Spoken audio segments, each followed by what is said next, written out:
I find myself at the Nelson Rigg booth again, and I'm thinking it's the last day. I'm all by myself.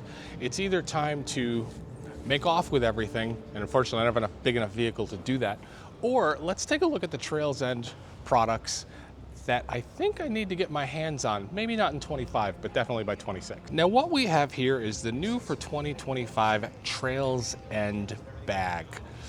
This is not a replacement for the beloved Hurricane lineup, but this is a new bag for people that are looking for something a bit different.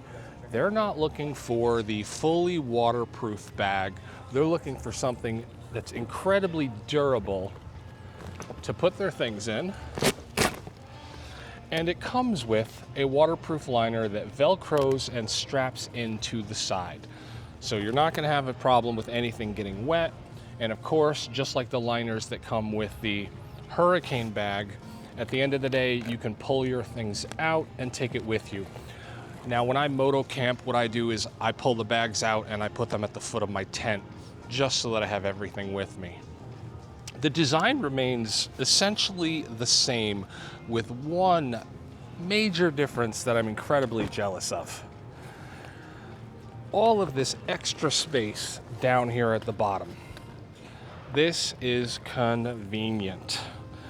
This is going to give you weight down low, put your water, put your fuel bottles, that you simply do not have with the Hurricane lineup, and I am extremely envious of it.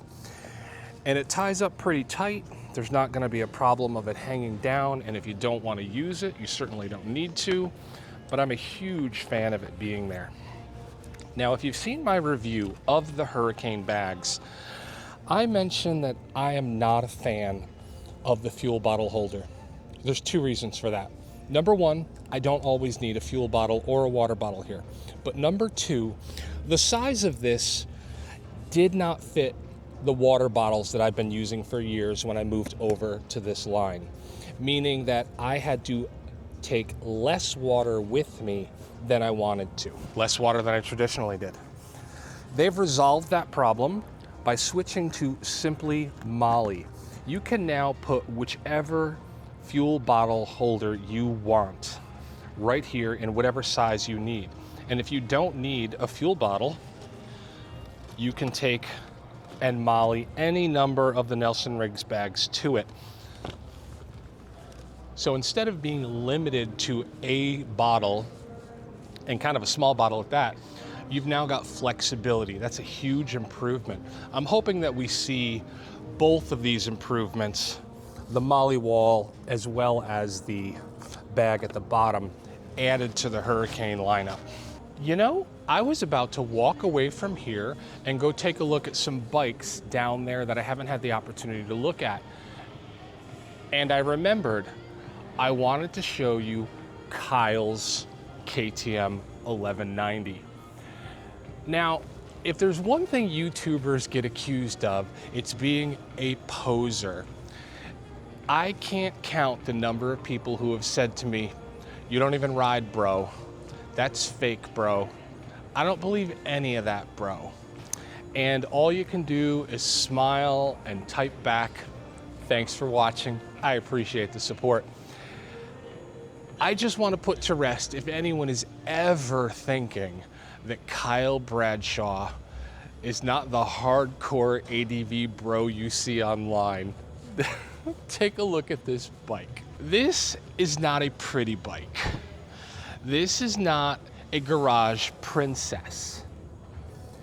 This is a bike owned by an adventure rider.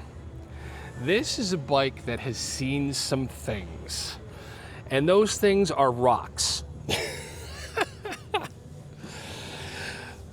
Honestly, I don't know how this, Jesus, Kyle, look at this, man. Get yourself a nice CNC pad there. Look at this, come on. No, take a look at this bike. This is the bike of all of us. This is the bike of a man who gets done with work and goes out and rides hard, rides to have fun.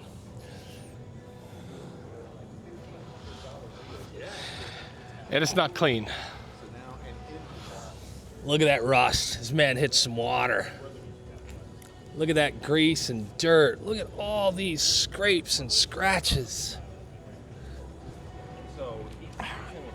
All right, I just wanted to show you that Kyle Bradshaw indeed abuses his equipment in a way that allows him to have fun. And Greg, buddy, I would just like to point out, it's filthy. Look how filthy this bike is, Greg. You do not need to keep cleaning these things after every ride. You need to ride them hard, clean your chain, clean your forks, and put it away, ride it hard again. I had an opportunity yesterday to stop by and thank the great guys at Bridgestone for sending me a set of AX41 tires for my 390, and I am loving those tires on my 390. However, there's a lot more power on my 790 Adventure R, and I'm running different tires there. Now, I've got a Motage GPS on the rear. I'm loving that tire. It's fantastic. It's solid. But on the front, I have an older tire. I have about 9,000 miles on a Dunlop Trail Max Mission. And I'm definitely in the spring going to need to put a new tire on there. I'm taking a look at the Dunlop tire here that I think is going to be the replacement. This is the Trail Max Raid, and honestly, I'm thinking that this is rounded enough for my road riding. This is still gonna let me enjoy my corners, but I'm loving this tread pattern. Obviously, I will talk to the internet tire specialist, but I know he does like this tire. And I think this right here, the Dunlop Trail Max Raid, is going to be the replacement for my worn down Trail Max Mission. Now, as a mere mortal rider, I'm not doing single track on my 790, but I do find myself at times hitting the rocks, the mud, the dirt, and the sand. So I think we're gonna go Trail Max Raid. That just looks like a good combo tire. It'll get me where I'm going on the highway and then take care of all the dirt that I'm willing to handle on a 790 Adventure when I get there. Well, I just had a great conversation with Kyle Bradshaw. Told him thank you for everything, and he volunteered to do a full walk around of the Trails End line. That video will be coming, and I think that that is the perfect capstone for AIM 2025. I've had an absolutely great time here. I've met tons of people who I have their product, and I was able to tell them how I'm using their product. I hope my feedback was helpful. Of course, I got to spend some great time with Kyle and Deb. I got to see the Trails End line I wanted to. I've seen bikes and tires I didn't even know existed, all very interesting, and I hope I brought some of that to you. But this is where I'm going to turn off the camera. I've got two places I want to stop by and say again hello and goodbye to tire manufacturers. I use their product and were very helpful with information. So this is it. If you stuck around, I appreciate it, and take care.